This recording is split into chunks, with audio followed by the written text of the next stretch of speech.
And to culture wars, to one I've actually think I've lost. But a clip overnight from Donald Trump's very impressive Secretary of State, Mike Pompeo.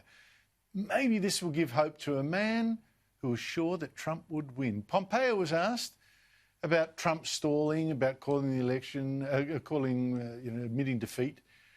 Wouldn't this upset a smooth transition to a new administration? No worries, he said.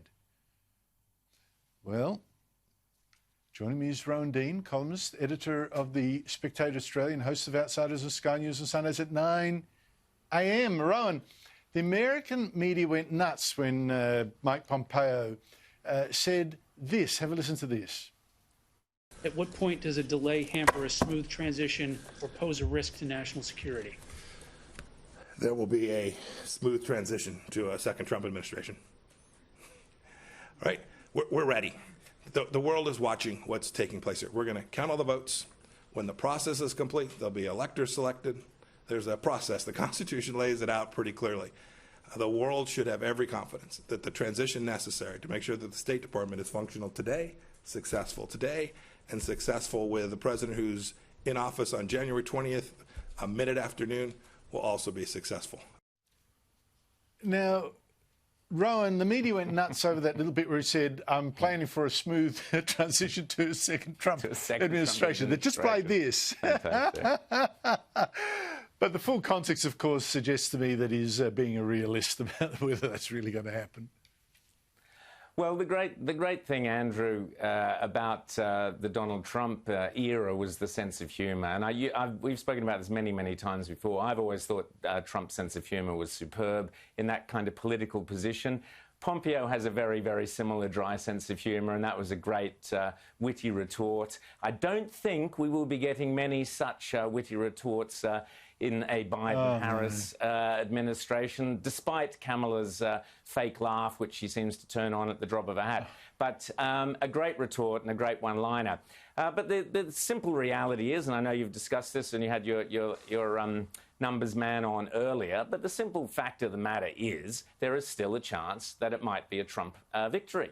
And that's not me saying it, that's not Trump saying it, that's not being a kind of cloud cuckoo land stuff. The simple fact is there is a process to go through. The US Constitution has a series of checks and balances.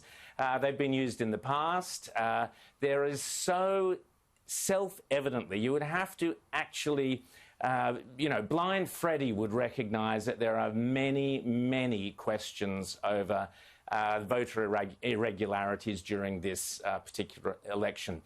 Firstly and foremost, the digital ones, so the software glitches, so-called glitches, which at the drop of a hat were turning 6,000 Trump votes into 6,000 Biden votes. Now, we know that software is used in many counties, in many electorates, in many states. And so, first of all, that has to be checked. We know it happened once. Did it happen other times?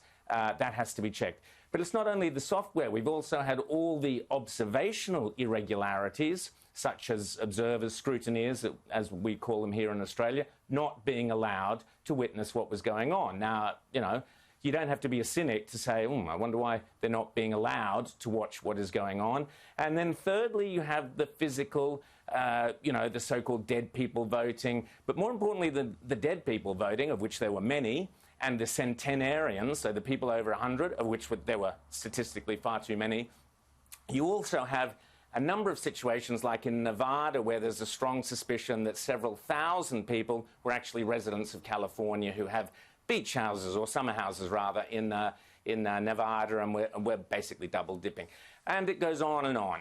So there are so But Rowan, you know what's going to happen? YouTube is going to put a warning on this clip. YouTube is going to put a warning on this clip. Well, they don't want that to get out, Rowan. That's the sad world we live in, if that's the case. All I'm saying is allow the process to go through. Because if you don't allow the process to go through, you will always have an air of illegitimacy hanging over Biden and Harris. This is my point. You have to go through the process. Yeah. Have the argument, because otherwise you're just buying trouble and conspiracy theories and the whole lot. Just have it out, prove it, away you go.